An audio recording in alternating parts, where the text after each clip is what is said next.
Hello, मैं आप सबका जीवन ज्योति बायो चैनल में स्वागत करती हूँ। इस वीडियो को लास्ट तक देखें और साथ में लाइक और सब्सक्राइब भी करें।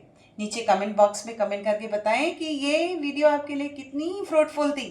इस समय हमारे सामने जो फ्लावर लगा है ना, वो लिलिएसी फैमिली का लिली फ्लावर है। आइए जरा फ्लावर से मिल लेते हैं। देखिए फ्लावर में क्या है, इसका फ्लावर स्टॉक जो है वो इस कवर के अंदर यहाँ लगा हुआ है। एक ही बंच पर यानी इस जगह पर 1, 2, 3 और 4 फ्लावर्स निकलने वाले। 2 पूरे ब्लूमिंग हो चुकी हैं और जो 2 रिमेनिंग है ना, ये जो 2 बचे हुए हैं, इनकी ब्लूमिंग अभी होनी बाकी है, कल तक निकल आएगा। इस फ्लावर को अगर पर्पसली ध्यान से आप देखेंगे तो देखिए यहाँ पे आपको कहीं कोई कैलिक्स दिखाई नहीं दे रहा है। कैलिक्स है ही नहीं यहाँ पर। कैलिक्स ना होने का मतलब ये है कि यहाँ पर कैलिक्स और सैपल्स में कोई डिफरेंस नहीं है। अब इस फ्लावर को देखते देखिए कितना ब्यूटीफुल फ्लावर है। इस फ्लावर में 1, 2, 3, 4, 5, 6 ये जो दिख रहे हैं ना कलर्ड, इनको पेटल्स की जगह हम टेपल्स वर्ड का इस्तेमाल करेंगे। क्यों? क्योंकि यही इसके कैलिक्स हैं और यही इसके पेटल्स हैं। इनमें कैलिक्स और पेटल्स के बीच में कोई मॉडिफिकेशन नहीं है और पूरा एक फ्लावर ऐसे यूँ ट्रम्पेट के माउथ के जैसा। जो इंस्ट्रूमेंट आप बजाते हैं ना बैंड में, आप अपने बैंड में एक इंस्ट्रूमेंट बजाते हैं, उस इंस्ट्रूमेंट को आप ट्रम्पेट कहते हैं। ट्रम्पेट जो होता है उसका जो माउथ आगे ऐसे निकला होता है, इसका माउथ देखिए ऐसे नीचे ये ट्यूब्यूलर है यूँ और आगे जाके ऐसे खुल रहा है, इसलिए हम इसको ट्रम्पेट के जैसा कहते हैं। ठीक है, ये इसका स्टिग्मा हो गया, ये इसकी स्टाइल हो गई और डेफिनेट सी बात है इसके बेस में ओवरी होगी। मैं इस वीडियो के नीचे जब इसका डिस्क्रिप्शन मेंशन करूँगी तो रेन लिली की लिंक पोस्ट कर दूँगी। रेन लिली में भी इसी तरीके का अरेंजमेंट होता है। This is simple lily, not rain lily. अब आपने देखा 6 आपको टेपल्स दिख गए। मेन एजेंडा क्या है ना, आपको ये फ्लावर दिखाने का पता है क्या है? मेन एजेंडा फ्लावर दिखाने का ही कि मैं आपको इसके स्टेमन्स दिखाऊं। 9th के अभी इस 2005 के क्वेश्चन पेपर में एक क्वेश्चन आया कि what is the versatile arrangement of anther lobe. Versatile arrangement का क्या रोल है, कैसा होता है, पहले तो देख लेते हैं। देखिए ये इसका फिलामेंट है, ये एक फिलामेंट है ऐसे, और एंथर लोब ये लगे हुए हैं। कलर है ना येलो कलर का दिख रहा है क्योंकि पॉलिन ग्रेन ऊपर निकल आए हैं, बर्स्ट कर चुका है ये एंथर लोब। एक एंथर लोब के साथ फिलामेंट ये हुआ यानी एक स्टेमन, दूसरा स्टेमन ये हुआ, तीसरा स्टेमन ये हुआ, फोर्थ यानी चौथा स्टेमन ये हुआ, फिफ्थ स्टेमन ये हुआ और 6। इन टोटलिटी अगर आप काउंट करेंगे तो आपको यहाँ पे 6 स्टेमन्स दिख रहे हैं। एक स्टेमन का मतलब होता है एक फिलामेंट और एक एंथर लोब।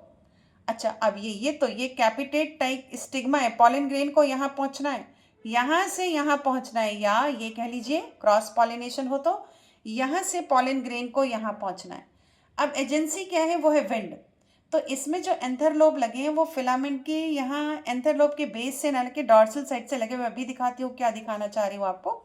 एक नोटिस करें आप, मैं आपको देखिए इस एंथर लोब को टच करते हैं, इसको टच करते हैं, ऐसे करके टच करते हैं। देखिए मेरी फिंगर टिप है ना येलो हो गई, दिख रहे हैं आपको?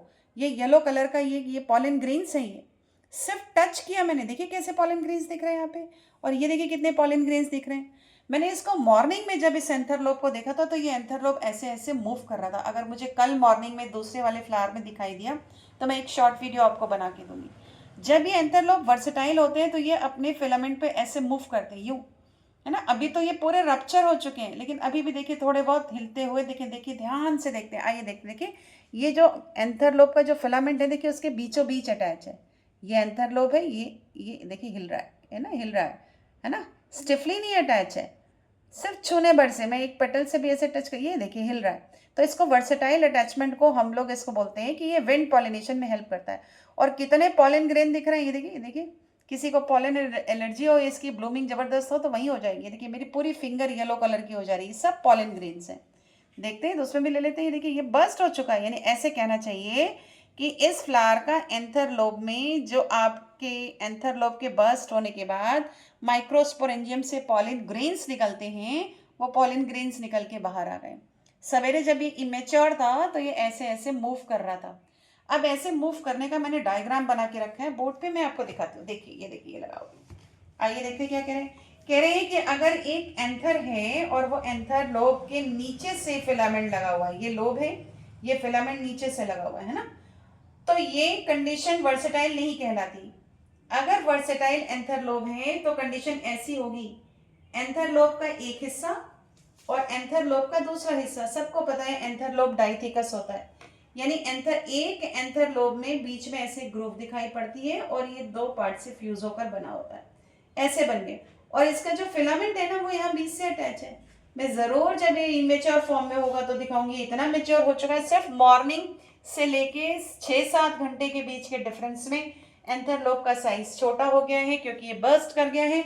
सवेरे ये अच्छे खासे ऐसे इतने बड़े थे और बड़ी खूबसूरती से साथ खाली ऐसे फिलामेंट टच करी थी मैं, तो बाकायदा हैंग करते हुए डांस करते स्विंग कर रहे थे।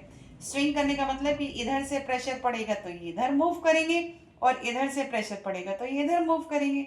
ऐसे एंथरलोब को वर्सेटाइल एंथरलोब कहते हैं। अब जानते हैं इस लिली के बारे में। ये लिली नेटिव प्लांट है, बेसिकली नॉर्थ हेमिस्फेयर का है, और जो आप टाइम देख रहे हैं जो आपके अप्रैल मंथ है उसमें इसकी ब्लूमिंग होती है। टाटा बाय बाय, मिलते रहिएगा, देखते रहें, लाइक और सब्सक्राइब जरूर करें, बाय।